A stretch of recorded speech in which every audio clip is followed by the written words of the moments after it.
Hello everyone, welcome to शिक्षा site. इस video में हम लोग लेसन प्लान देखने वाले हैं और ये लेसन प्लान हमारा क्लास 8 के लिए है और इसका जो प्रकरण रहेगा वो निर्धनता है। क्लास 8 के अलावा अगर आप किसी और टॉपिक किसी और क्लास के लिए निर्धनता टॉपिक पर लेसन प्लान बनाना चाहते हैं तब भी ये आपके लिए सही रहेगा। तो सबसे पहले हम लोग यहाँ पे ब्लैक बोर्ड एंट्री आपको अपने लेसन प्लान में भी करना होता है। दिनांक, कक्षा, विषय, प्रकरण, चक्र और अवधि। तो जिस डेट पर आप टीचिंग कर रहे हैं वो आपको लिखना है। क्लास 8 के लिए लेसन प्लान है और उसके साथ ही विषय और प्रकरण। जब भी आप यहाँ पे प्रकरण को अंडरलाइन नहीं किया गया है, जब भी आप प्रकरण लिखेंगे उसे अंडरलाइन जरूर करेंगे। और विषय आपका अर्थशास्त्र है और अगर आप इसमें चक्र डालेंगे और उसके साथ ही साथ अवधि जितने मिनट आप टीचिंग करना है आपको उतने मिनट आप अवधि डालेंगे। आपकी यहाँ पे सामान्य उद्देश्य सबसे पहले यहाँ पे फर्स्ट हेडिंग होगी आपकी सामान्य उद्देश्य और सामान्य उद्देश्य आपके सब्जेक्ट से रिलेटेड होगी। अर्थशास्त्र पे आप लेसन प्लान या अर्थशास्त्र सब्जेक्ट पे टीचिंग क्यों कर रहे हैं ये आपको बताना होता है। तो फर्स्ट हेडिंग के अंतर्गत आप लिखेंगे छात्रों में अर्थशास्त्र के प्रति रुचि जागृत करना। सेकेंड है छात्राओं में आर्थिक नागरिकता का विकास करना। थर्ड है छात्राओं में आत्मनिर्भरता की भावना का विकास करने में सहायता करना। और फोर्थ हेडिंग है छात्राओं को राष्ट्रीय और अंतर्राष्ट्रीय आर्थिक समस्याओं से अवगत कराना। और लास्ट आपकी यहाँ पे पॉइंट हो जाएगा सामान्य उद्देश्य, छात्राओं को बताना कि देश के विकास के रूप में विकास में रुपए का क्या महत्व है। अगली आपकी यहाँ पे हेडिंग होगी विशिष्ट उद्देश्य, अगला हेडिंग है। और विशिष्ट उद्देश्य आपके प्रकरण से रिलेटेड होता है कि जो आप टीचिंग कर रहे हैं, जो आपका टॉपिक है वो आपने उस टॉपिक पे आपको उस टॉपिक पे लेसन प्लान क्यों बनाए हुए हैं।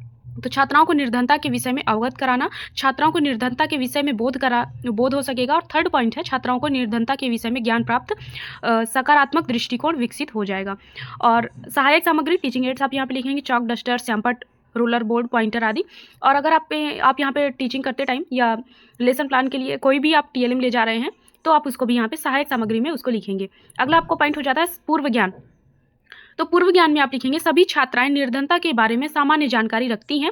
और अगला आपका हेडिंग है यहाँ पे प्रस्तावना प्रश्न। और कोई भी आपको जो भी आपका लेसन प्लान या जो भी आपकी टीचिंग को क्रिटिसाइज करेगा वो सबसे पहले आपको प्रस्तावना प्रश्न पढ़ता है और प्रस्तावना प्रश्न से ही पता चल जाता है कि आपका लेसन प्लान कैसा बना हुआ है।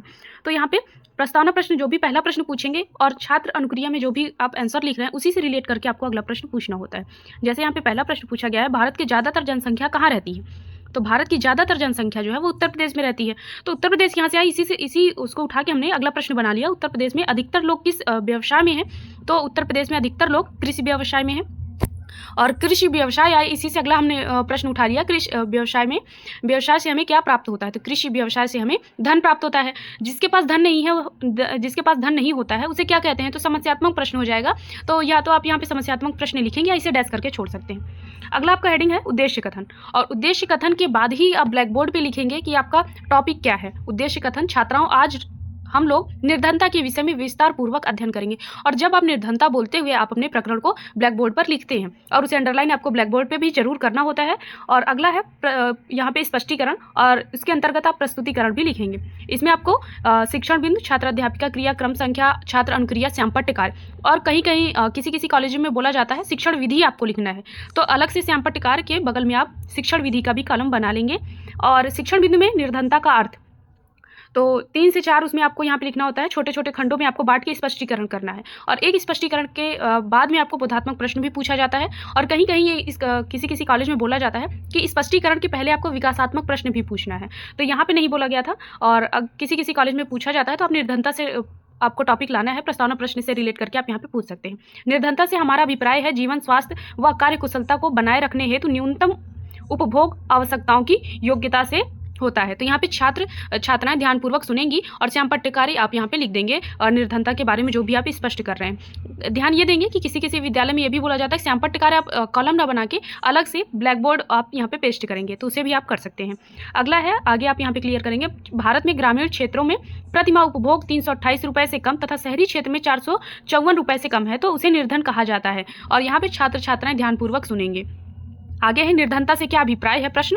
तो निर्धनता से अभिप्राय है जीवन, स्वास्थ्य एवं कार्य कुशलता को बनाए रखने हेतु न्यूनतम उपभोग आवश्यकताओं की योग्यता से होता है। दूसरा प्रश्न है भारत में ग्रामीण क्षेत्र तथा शहरी क्षेत्र में प्रतिमाह उपभोग कितना हो तो उसे निर्धन कहेंगे। तो यहाँ पे जो भी छात्र अनुक्रिया करेंगे उसे यहाँ पे हम लिख सकते हैं। निर्धनता की विशेषता क्या है, तो ये समस्यात्मक हो जाएगा और इसी समस्यात्मक प्रश्न से आप अगला अपना स्पष्टीकरण स्टार्ट करेंगे। तो निर्धनता की विशेषताएं क्या है, तो इसकी आप यहाँ पे स्पष्टीकरण डालते हुए लिखेंगे। और जो भी छात्र जो भी शिक्षक है उसके स्पष्टीकरण में निर्धनता की विशेषता निम्न। निर्धनता जीवन की न्यूनतम आवश्यकताओं की पूर्ति से जुड़ी हुई है। और सेकंड पॉइंट है निर्धनता का देश की जनसंख्या से सीधा संबंध होता है। थर्ड पॉइंट है निर्धनता व्यक्ति की क्रय शक्ति और बाजार भाव से प्रभावित होती है। और यहाँ पे फोर्थ पॉइंट है निर्धनता देश की आर्थिक सामाजिक नीतियों और योजनाओं से संबंधित होती है। और फिफ्थ पॉइंट हो जाएगा निर्धनता एक सापेक्ष शब्द है। तो यहाँ पे फिर से आपका अगला प्रश्न हो जाएगा, बोधात्मक प्रश्न भी आप यहाँ पे हेडिंग डाल के लिख सकते हैं। निर्धनता की कितनी विशेषताएं हैं और निर्धनता की किन्हीं 2 विशेषताएं बताइए। तो निर्धनता की 5 विशेषताएं हैं और सेकंड प्रश्न का आपका यहाँ पे आंसर है निर्धनता एक सापेक्ष शब्द है और दूसरा है निर्धनता का देश की जनसंख्या से सीधा संबंध होता है और थर्ड है निर्धनता के कारण क्या है। तो ये समस्यात्मक हो जाएगा और समस्यात्मक प्रश्न से आप अगला अपना स्पष्टीकरण स्टार्ट कर देंगे।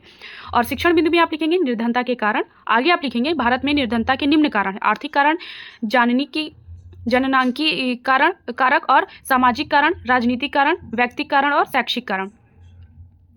और यहाँ पे छात्र छात्राएं ध्यानपूर्वक सुनेंगे और जो भी आप यहाँ पे स्पष्ट करेंगे उसे आप ब्लैक बोर्ड वर्क में भी कर सकते हैं। और साथ ही साथ आप यहाँ पे कुछ कलरफुल पेपर्स भी ऐड कर सकते हैं, उस पर आप लिखेंगे तो वो आपके लेसन प्लान को अट्रैक्टिव बनाएगा। अगला है यहाँ पे लेखन एवं निरीक्षण कार्य। अगले आप यहाँ पे स्पष्टीकरण या प्रस्तुतिकरण के अगली हेडिंग होती है उसके बाद। तो यहाँ पे आप लिखेंगे श्यामपट्ट लिखे गए सूचनाओं को छात्राओं से अपनी उत्तर पुस्तिका पर लिखने को कहेंगे और स्वयं घूम कर उनका निरीक्षण करेंगी। और यहाँ पे जो भी छात्र क्रिया करेंगे अपने उत्तर पुस्तिका में लिखते हैं। और आगे हो जाएगा पुनरावृत्ति के प्रश्न। और आपको ध्यान ये देना, जो भी आप मूल्यांकन प्रश्न या पुनरावृत्ति के प्रश्न लिखेंगे उसके आंसर आपको अपने लेसन प्लान में नहीं लिखने होते हैं, इसका उत्तर सीधे आपको छात्रों से लेना होता है।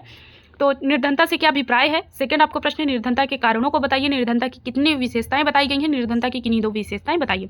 होमवर्क आपका हो जाएगा निर्धनता से क्या अभिप्राय है, निर्धनता की विशेषताएं लिखिए, निर्धनता के कारण बताइए, आपका होमवर्क हो जाएगा। और यहाँ पे हस्ताक्षर विषय शिक्षक और यहाँ पे पर्यवेक्षक। तो ये आपका लेसन प्लान यहाँ पे कंप्लीट हो चुका है। अगर आपको किसी और टॉपिक पे लेसन प्लान चाहिए तो मुझे आप लोग कमेंट बॉक्स में बता सकते हैं।